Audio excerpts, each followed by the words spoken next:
Now let's take it back a little bit. What type of student were you in school? I was I was a class clown. I had to sit next to the teacher in all my classes. But I knew my shit though. You know what I'm saying?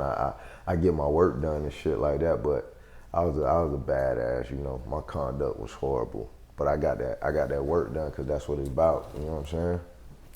Jobs you had growing up, if any?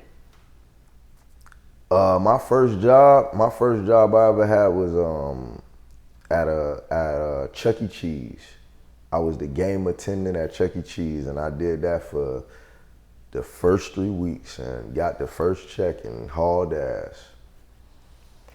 Any crazy customer stories dealing with that job in them 3 weeks? I mean, you dealing with kids and you dealing with parents, so I mean, I don't really recall nothing off the top of the head that was crazy, but that's just always crazy dealing with parents and kids and shit. But I was the good guy because I was dealing with the game, so you know you can't lose with that. You just open the games, get the jits what they want, and they're gonna be your best friend. What's the worst thing you put your parents through? Probably not going to college. Like my parents, you know, my grandma raised me, but my old girl was always in my life. I ain't know my old boy like that.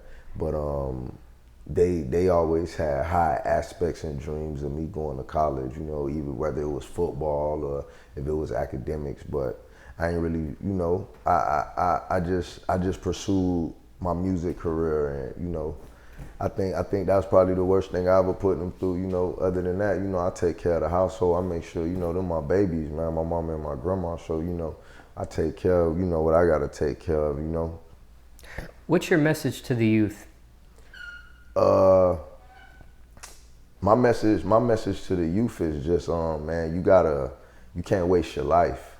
You know what I'm saying? There's a lot of young lives that get wasted out here because they lost or they don't think they know what they want to be. You know what I'm saying? So I think my message to the youth is don't waste your life, man. You know, live. You know what I'm saying? A lot of people, they dying inside instead of living. You know, and that's how you block yourself from finding out what you're here for. You know what I'm saying? You gotta live. You gotta experience stuff. You know, I ain't always know I wanted to be a rapper. You know, I wanted to be a DJ first. I wanted to fucking play on the turntables and shit, but I had to live through that, you know what I'm saying?